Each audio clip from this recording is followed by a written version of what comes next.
हमारे यहाँ बोलते हैं कि छोटे बच्चों को बिल्कुल भी ठंड नहीं लगती है और ये लोग सीधे आग सेकने लग गए यहाँ पे। का मौसम है। अब मेरा भी प्लान बना है कि मैं भी जाऊंगा अब देहरादून। बाहर ना आंखों पे जोर पड़ रहा है, मेरे पास सनग्लास भी नहीं है। अभी प्रीति लगी हुई है हमारे लिए खाना बनाने पे।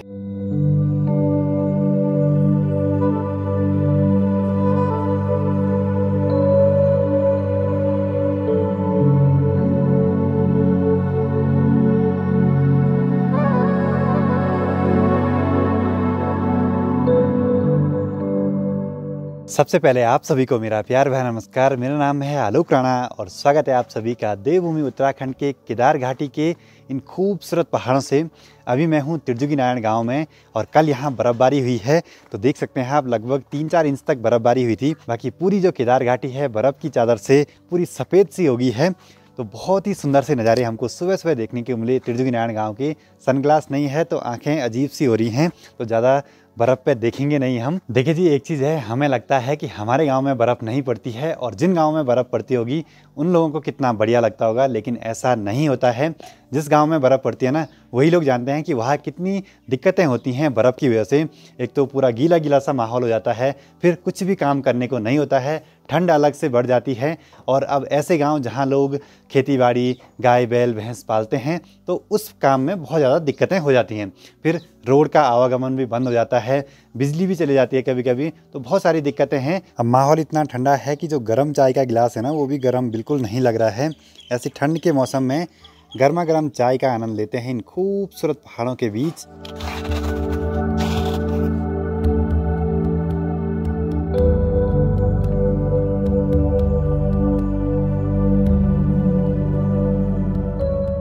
तो यहाँ पूरे गांव में अभी सभी लोग लगे हैं अपनी अपनी छतों से बर्फ़ को हटाने पे। हमको लगता है कि बर्फ़ ऐसे रहने देते होंगे, लेकिन जब काम करने में दिक्कत होती है तो सारी बर्फ़ को हटाना पड़ता है फावड़े से, बेलचे से।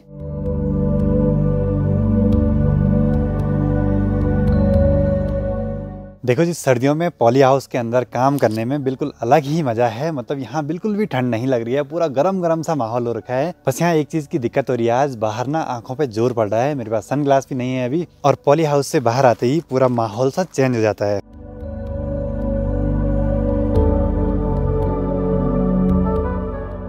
बर्फबारी के अगले दिन जैसे ही धूप लगती है तो पूरी बर्फ़ पिघलने लग जाती है और हर जगह छतों से पानी टपक सा रहा है।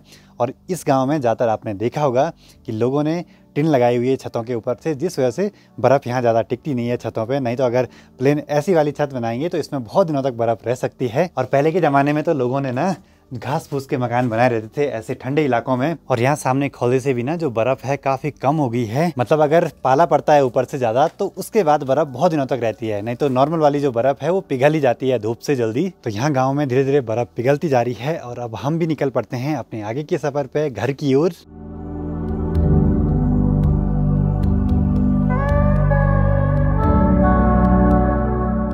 हमारे यहाँ बोलते हैं कि छोटे बच्चों को बिल्कुल भी ठंड नहीं लगती है, वो बिल्कुल खेलते रहते हैं इस पूरी बर्फबारी में भी। तो आपने केदारनाथ मूवी देखी होगी ना, तो उसकी काफ़ी ज़्यादा शूटिंग त्रिजुगी नारायण गांव में हुई थी।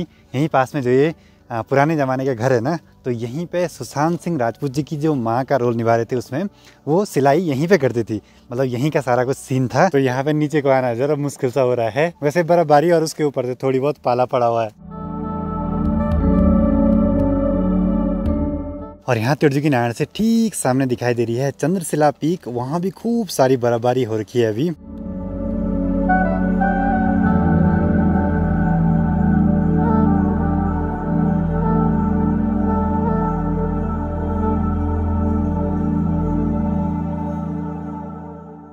तो बर्फबारी होने के बाद भगवान जी का मंदिर कुछ ऐसे दिखाई देता है, खूबसूरत से दृश्य हो जाते हैं चारों ओर के। तभी भगवान जी के मंदिर में भोग लग रहा है, तो जिस वजह से कपाट थोड़ा सा बंद किए रहते हैं। तो हम निकल पड़ते हैं अपने आगे की सफर पे।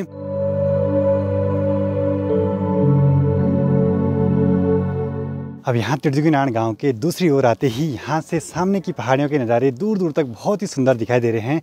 तोसी गांव भी यहीं से आगे है।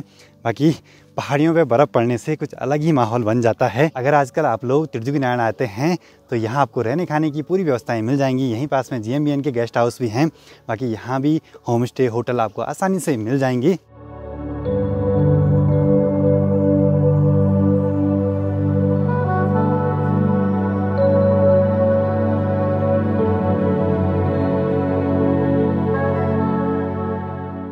पूरे गांव का लगभग भ्रमण भी हो चुका है। बहुत ही सुंदर नज़ारे हैं आजकल यहाँ पहाड़ों के, जहाँ जहाँ बर्फ़ पड़ती है।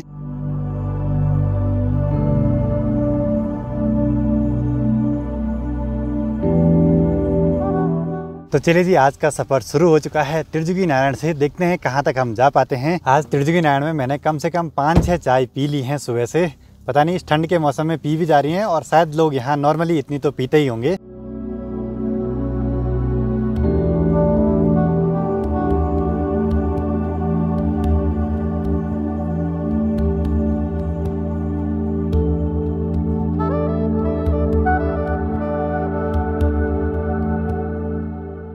आगे बढ़ते हुए हम पहुंचे हैं अभी, इस जगह का नाम है चोका, और यहीं पास में है किमाना मोहल्ला त्रिजुगी नारायण का। तो दीदी लोग पहले यहीं रहते थे, तो मैं जब भी आता था तो यहीं जाता था। कुछ टाइम से जब उन्होंने नया घर बनाया त्रिजुगी नारायण में, तो तब से वहाँ जाने लगे हैं। बाकी यहाँ पे थोड़ा सा वेट कर रहे हैं सासू जी का, वो भी जा रहे हैं शायद इनके साथ देहरादून। तो यहाँ पे हो रहा है समय का सदुपयोग, दोनों लगे हुए हैं मस्त में से एडिटिंग करने पे। देखिए जी, यहाँ पे हमको हो गया है लगभग 1 घंटे से ज़्यादा, और अब मेरा भी प्लान बना है कि मैं भी जाऊँगा अब देहरादून। 2-4 दिन वहाँ रहेंगे, कुछ काम है वो निपटाएंगे, फिर वापसी पहाड़ों को आ जाएंगे। बाकी पहले डिक्की को सेट करते हैं, क्योंकि बहुत सारा सामान है।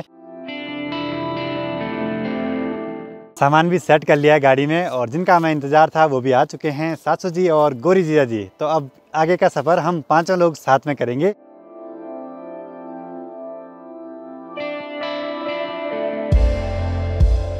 और यहाँ सोनप्रयाग तक आते आते आज बहुत ज़्यादा लेट हो गई है। बहुत सारे काम निपटाने बाकी थे दीदी को अपने गांव के। बाकी जो पार्किंग है आजकल बिल्कुल सुनसान सी रहती है, कोई भी गाड़ियाँ यहाँ नहीं दिखती हैं। अब हम आगे के सफ़र पर निकल पड़ते हैं।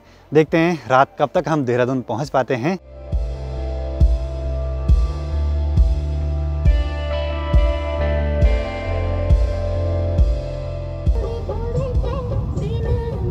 तो अभी सभी लोग सफ़र में मस्त मजे से गढ़वाली गानों का आनंद ले रहे हैं, और सफ़र का पता ही नहीं चल रहा है गानों के साथ साथ। आगे बढ़ते हुए हम पहुंचे हैं खाकरा में। आज हमें काफ़ी लेट होने वाली है देहरादून जाने के लिए। यहाँ पे कुछ खा पी लेते हैं, क्योंकि हम बेटाइम से घर से निकले और कुछ खाया पिया भी नहीं। तो कुछ खा पी लेंगे, फिर आराम से सीधे देहरादून जाएंगे डिनर करने के लिए। और ये लोग सीधे आग सेकने लग गए। यहाँ पे का मौसम है, तो यहाँ पे भाई साहब जी ने आग जला रखी है ना।